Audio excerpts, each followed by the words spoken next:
হচ্ছে সন্দেশখালীর তদন্তে সিবিআই এর সিট। আরো একবার জানানোর চেষ্টা করব এই মুহূর্তের বড় খবর, ব্রেকিং এ নজর রেখেছি আমরা। সন্দেশখালীর তদন্তে সিবিআই এর সিট, যে খবরের দিকে ইতিমধ্যে নজর রাখতেই হচ্ছে, আরো একবার জানানোর চেষ্টা করব। সন্দেশখালীর ঘটনায় আমরা দেখেছি রাজ্য রাজনীতি বারংবার তোলপাড় হয়েছে, আর সন্দেশখালীর ঘটনায় তদন্তে সিবিআই এর সিট।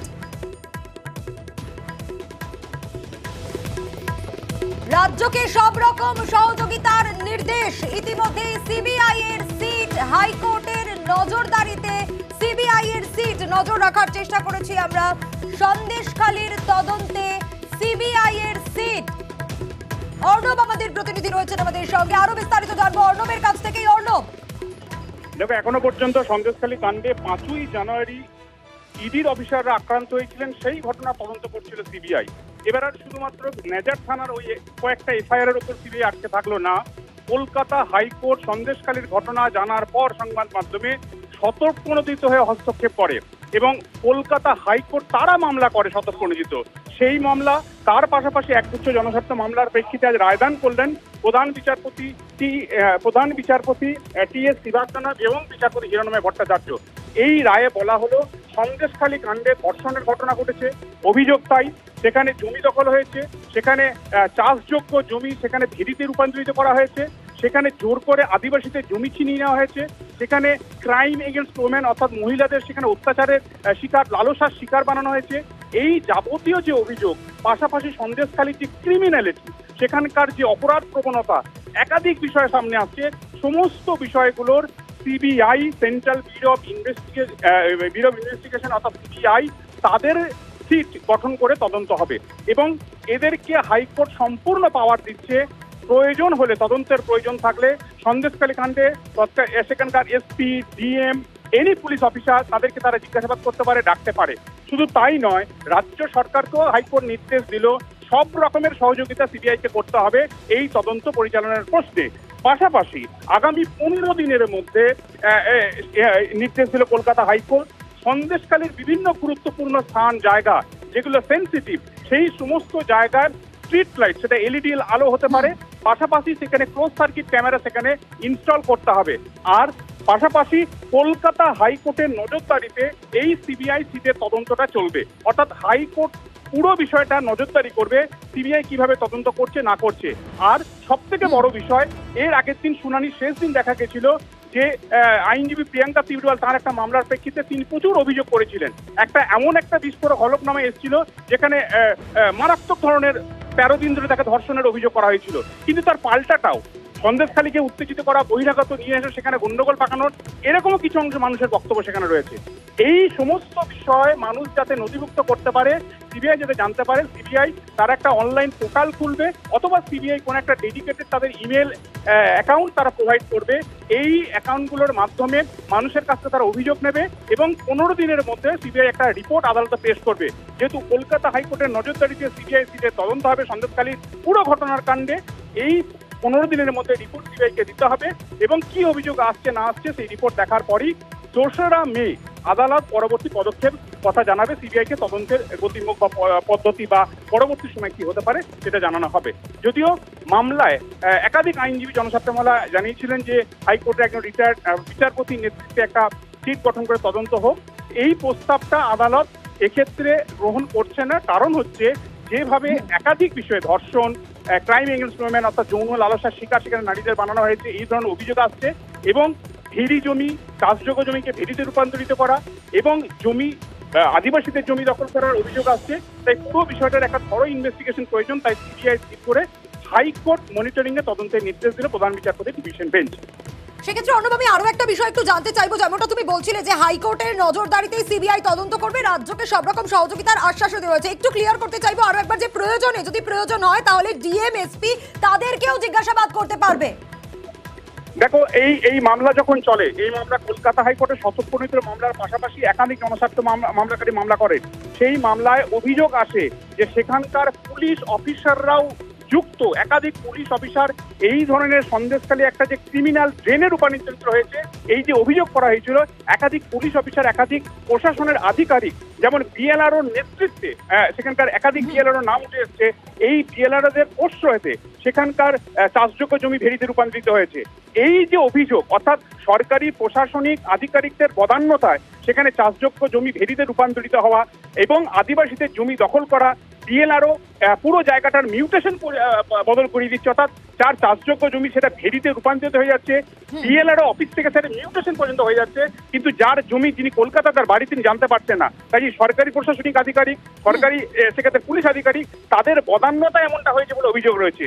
তাই সিবিআইকে সম্পূর্ণ ক্ষমতা দিল কলকাতা হাইকোর্ট। সিবিআই সিটকে প্রয়োজনে যে কোনো পুলিশ অফিসার, সরকারি আধিকারিক, এসপি হতে পারে, ডিএম হতে পারে, তাদেরকে জিজ্ঞাসাবাদের টেবিলে বসাতে পারে। সিবিআই প্রয়োজনে তাদের জিজ্ঞাসাবাদের মুখোমুখি করাতে পারে। তাই তুমি যে অভিযোগগুলোর কথা বলছিলে একে একে, আমি আরেকটু স্পেসিফিক করে তোমার কাছ থেকে জানতে চাইবো যে ঠিক কোন কোন অভিযোগের ভিত্তি রয়েছে। দেখো, প্রথম অভিযোগ রয়েছে, মূল যে বিষয়টা সেখানে হচ্ছে আদিবাসীদের জমি দখল করা হয়েছে। দ্বিতীয় বিষয়, সেখানে চাষযোগ্য জমি, সেই চাষযোগ্য জমি শাহজাহান সিন্ডিকেট বাহিনীর দৌলতে সেটা ভেরিতে রূপান্তরিত হয়েছে, সেটা চিংড়ি মাছ হতে পারে বা অন্য কোনো ভেরিতে রূপান্তরিত হয়েছে। 3, সেখানে ক্রাইম এগেনস্ট ওমেনের অভিযোগ রয়েছে, অর্থাৎ মহিলাদের নির্যাতন, ধর্ষণের অভিযোগ রয়েছে। এবং এক মহিলাকে হলফনামা দিয়ে বলেছেন তার বাবার জমি দখল হচ্ছিল, তিনি কলকাতা থেকে বাবাকে সাহায্য করতে ছুটে যান এবং তাকে পরপর 13 দিন ধর্ষণের শিকার বানানো হয়েছে, এটা এফিডেভিট করে তিনি জানিয়েছেন। এই ধরনের যে অভিযোগগুলি রয়েছে, এছাড়া সন্দেশখালী জুড়ে যে একাধিক অপরাধের ফিরিস্তি দেওয়া হয়েছে বিভিন্ন অভিযোগ আকারে, বিভিন্ন ক্যাম্প হয়েছে, সরকারি ক্যাম্প হয়েছে এবং আদালতের উদ্যোগে বিভিন্ন আইনজীবীরা কেউ ক্যাম্প করেছেন, সেই অভিযোগ এসছে। পাল্টা অভিযোগও রয়েছে। পাল্টা অভিযোগ হচ্ছে বহিরাগত এসে সেখানে গন্ডগোল পাকানোর চেষ্টা করছে, সেই একটা অংশের সন্দেশখালী মানুষের এই অভিযোগও রয়েছে। এই সমস্ত ধরনের অভিযোগগুলো তদন্ত করবে সিবিআই সিট।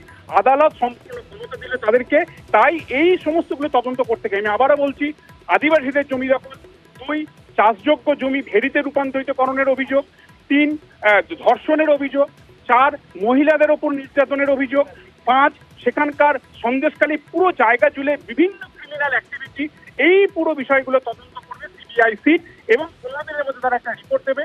কিন্তু কি কি অভিযোগ রয়েছে, অভিযোগের ফিরিস্তি কি কি রয়েছে, এই অভিযোগ কত ধরনের অভিযোগ রয়েছে, কার কি অভিযোগ রয়েছে, এটা জানানোর জন্য আরো সময় পেলেন সন্দেশখালীর মানুষ। এবং সিবিআই কে একটা ডেডিকেটেড একটা অনলাইন পোর্টাল তারা খুলতে পারে, অথবা তারা কোনো একটা ডেডিকেটেড ইমেল তারা চালু করবে যেখানে মানুষ অভিযোগ করবে। এই বিষয়টাও কিন্তু প্রধান বিচারপতি ডিভিশন বেঞ্চ রায় স্পষ্ট করলো।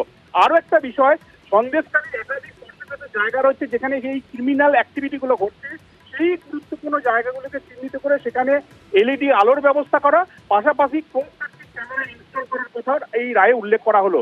এবং পুরো বিষয়টা সিবিআই যে তদন্ত করবে, কাউকে ডাকছে, এসপি কে ডাকতে পারে, ডিএম কে ডাকতে পারে, পুলিশ আধিকারিককে ডাকতে পারে, এই পুরো বিষয়টা হাইকোর্টের নজরদারিতে হবে। অর্থাৎ সিবিআই সিটের তদন্তটা কিন্তু সিবিআই সিটের মর্জিতে হবে না, কলকাতা হাইকোর্টের নজরদারিতে তদন্তটা হবে। এটাও কিন্তু আদালত স্পষ্ট করে দিল। 2রা মে এই মামলার পরবর্তী শুনানি এবং সেই শুনানিতেই সিবিআই কাছে রিপোর্ট চাওয়া হয়েছে।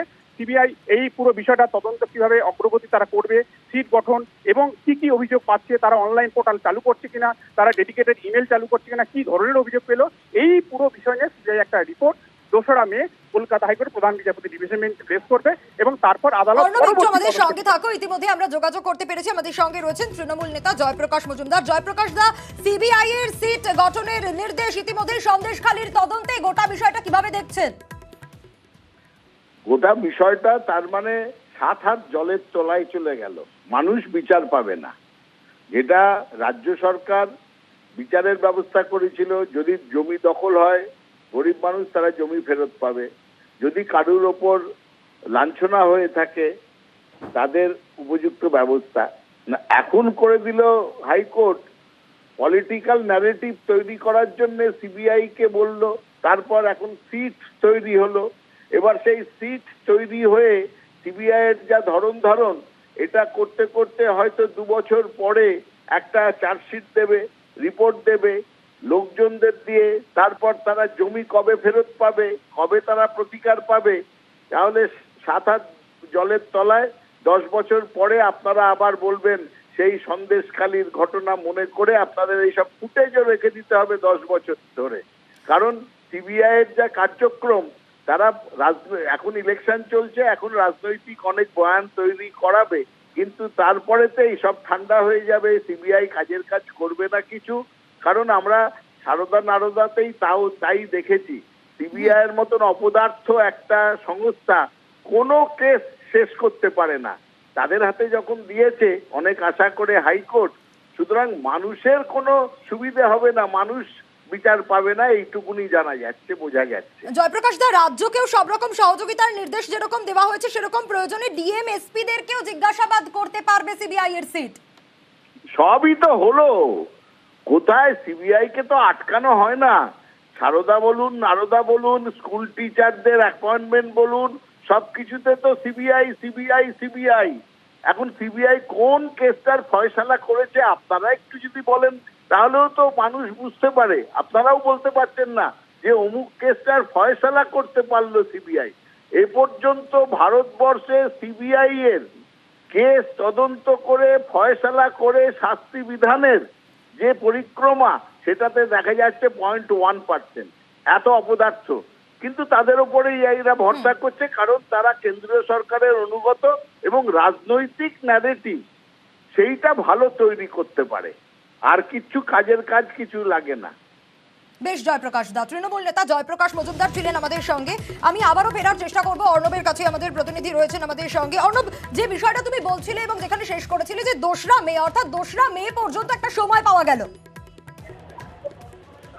একেবারে তাই, 2রা মে সিবিআই কে অগ্রগতি রিপোর্ট আদালতে পেশ করতে হবে।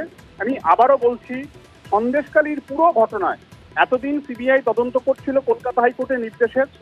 5ই জানুয়ারি নেজার থানায় যে দুটো এফআইআর হয়েছিল ইডিকে আক্রান্ত করার ঘটনায়, শাহজাহানের বাড়িতে তল্লাশি করতে যাওয়ার সময় রেশন কেলেঙ্কারির ঘটনায়, এই ঘটনার পাশে পুরো সন্দেশখালী চ্যাপ্টারের পাতাগুলি যেভাবে পরপর এসছে, সেখানে জমি দখল, আদিবাসীদের জমি দখল, চাষযোগ্য জমি, চাষের জমি ভেরিতে রূপান্তরিত করা, এই অভিযোগ, মহিলাদের নির্যাতন, রাত্রে বেলায় মহিলাদের লালসার শিকার বানানো, এই ধরনের যে অভিযোগ।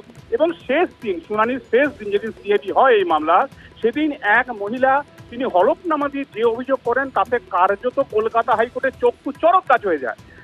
এই মহিলা হলফনামা দিয়ে দাবি করেছেন যে তার বাবার জমি যখন দখল হচ্ছিল, চাষযোগ্য জমি ভেরিতে রূপান্তরিত করা শাহজাহান বাহিনীর দাপটে, তিনি যখন বাবাকে বাঁচাতে কলকাতা থেকে ছুটে যান, তিনি পরপর 13 দিন ধর্ষণের শিকার হন। এই ধরনের অভিযোগ জানার পর প্রধান বিচারপতিও তার ক্ষোভ চেপে রাখতে পারেনি। কাজে এই সমস্ত ধরনের যে অভিযোগ, অর্থাৎ সন্দেশখালীর, আমরা গত 5ই জানুয়ারির পর থেকে এখনো পর্যন্ত সন্দেশখালীর যে ঘটনাগুলো সামনে দেখেছি, মূল অভিযোগটা ছিল সেখানকার মানুষের ক্ষোভ যেটা ছিল সেটা হচ্ছে আদিবাসীদের জমি জোর করে দখল করা। দ্বিতীয় যে বিষয়টা ছিল চাষের জমি সেখানকার সিন্ডিকেট বাহিনীর দাদাদেরকে দিয়ে দেওয়া, যারা সেটা ভেরিতে রূপান্তরিত করবে, তারা প্রচুর টাকা কামাবে। আর তৃতীয় হচ্ছে যৌন নির্যাতন, ক্রাইম এগেইনস্ট ওমেন। তুমি যে অভিযোগগুলোর কথা বলছো, আমি যদি একটু জানতে চাই আর একটু স্পেসিফিক করে সাধারণ মানুষের জন্য, আমাদের দর্শকদের জন্য, যে এই জায়গা থেকে এই যে 2রা মে অবধি সময় পাওয়া গেল, তুমি যেমনটাই বলছিলে যে কোথাও গিয়ে তাহলে সন্দেশখালীর মানুষ অভিযোগ জানানোর কি আরো সুযোগ পাচ্ছে? দেখো, একেবারে তাই। শেষ দিন যখন এই সওয়াল জবাব শেষ হয়, সেদিন কলকাতা হাইকোর্টের উদ্যোগে আইনজীবী প্রিয়াঙ্কা তিওয়ারি যান, তিনি হলফনামা দেন, আরো কিছু আইনজীবী তারা হলফনামা দাখিল করেন। কিন্তু সেদিন সন্দেশখালীর আরো বেশ কিছু মানুষ, সেই সংখ্যাটা প্রায় 100-রও বেশি হতে পারে, তারা এসে দাবি করেন যে তাদেরও একাধিক বক্তব্য রয়েছে কলকাতা হাইকোর্টের সামনে, তারাও হলফনামা দাখিল করতে চান। তাদের অভিযোগটা কিন্তু খুব ইন্টারেস্টিং। তারা বলছে সন্দেশখালীতে একসঙ্গে 200 থেকে 300 বহিরাগত এসে সেখানে গন্ডগোল পাকিয়েছে এবং বেশ কিছু জায়গায় বিষয়টাকে বানানো হয়েছে, সাজানো হয়েছে। এই অংশের মানুষের অভিযোগটাকেও আদালত উড়িয়ে দিতে পারে না। কাজেই এখনো পর্যন্ত যে হলফনামাগুলি আদালতের সামনে এসে, অর্থাৎ যে অভিযোগগুলি নথিভুক্ত হয়েছে হলফনামার আকারে, তার পাশাপাশি সন্দেশখালীর মানুষের আরো যদি কোনো নতুন অভিযোগ থেকে থাকে, সেটা বহিরাগত এসে সন্দেশখালীকে উত্তক্ত করছে, সন্দেশখালীর অশান্ত পরিবেশকে নষ্ট করছে সহ তাদের যদি আরো কোনো অভিযোগ থাকে এই অভিযোগের বাইরে, তাহলে তারা সিবিআই এর পোর্টালে বা সিবিআই এর ডেডিকেটেড একটা ইমেল। অর্ণব, একটু সঙ্গে থাকো, ইতিমধ্যে আমরা যোগাযোগ করতে পেরেছি, আমাদের সঙ্গে দিলীপ ঘোষ রয়েছেন টেলিফোনে। দিলীপ দা, সিবিআই এর সিট গঠনের নির্দেশ সন্দেশখালীর তদন্তে কিভাবে দেখছেন? অন্যদিকে কিছুক্ষণ আগে জয়প্রকাশ মজুমদারের সাথে কথা হচ্ছিল, তিনি বলছিলেন যে সিবিআই কোন তদন্তটা শেষ করতে পেরেছে, আগামী 10 বছর তাহলে এবার চুপ করে বসে থাকতে হবে। সিবিআই তদন্ত শেষ করেছে কিনা সেটা বোঝা যাবে। পশ্চিমবঙ্গ সরকার অনেকগুলো তদন্ত কমিশন করেছে, তার কটা রিপোর্ট এসেছে চাপা দেওয়ার চেষ্টা হয়। সিবিআই হাত দিয়েছে, একটার সঙ্গে একটা জুড়ে যাচ্ছে, কিন্তু আজ হোক কাল হোক যেমন বহু লোককে জেলে যেতে তাদেরকেও জেলে যেতে হবে। টিএমসি সংস্থা হচ্ছে প্রত্যেকদিন একটা করে পেরেক পড়ছে তাদের কফিনে, ধীরে ধীরে পেছনে চলে যাচ্ছে। তারা যে অপরাধ করেছে এটা স্বীকৃত, ভয়ঙ্কর অপরাধ করে বাঁচাবার চেষ্টা করতে গিয়ে পারেনি, আর এখন তাই সিবিআইয়ের উপর দোষ চাপাচ্ছে।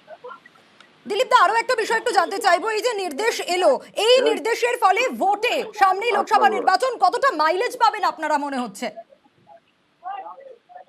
কি বলছেন? এই যে সামনেই ভোট আর ভোটের আগে এই নির্দেশ, সেক্ষেত্রে সন্দেশখালীর এই নির্দেশে ভোটের ক্ষেত্রে কতটা মাইলেজ পাবেন আপনারা, কি মনে হচ্ছে, কতটা সুবিধে পাবেন? নয়, আমরা যে কথাগুলো বলছি এগুলো সত্য, কোর্ট সেটা প্রমাণ করছে। আজকে তো হচ্ছে না সিবিআই, বছরের পর বছর হচ্ছে, বহু লোক জেলে গেছেন, যাবেন, ম্যাক্সিমাম লিডার আর হয়েছে, এবং প্রধানমন্ত্রী বলেছেন 4 জুনের পরে এটা আরো ঝাঁপিয়ে পড়বে এবং বাকিগুলোকে তুলবে সব। যারা ভাবছেন যে ব্যাস এরকম লম্বা চলবে না, সুবিচার হবেই। ধন্যবাদ দিলীপ দা। কথা বলছিলাম, বিজেপি নেতা দিলীপ ঘোষ ছিলেন আমাদের সঙ্গে টেলিফোনে। আবারও আমি অর্ণবের কাছেই ফেরার চেষ্টা করবো। অর্ণব, তুমি যেমনটা বলছিলে এবং সেক্ষেত্রে যে অভিযোগের বিষয়গুলো উঠে আসছিল, আমি আসবো অর্ণবের কাছে, আমাদের সঙ্গে যোগাযোগ বিচ্ছিন্ন হয়েছে। তবে এই মুহূর্তে জানিয়ে রাখার চেষ্টা করি, সন্দেশখালীর তদন্তে সিবিআই এর সিট গঠনের নির্দেশ এবং একের পর এক যে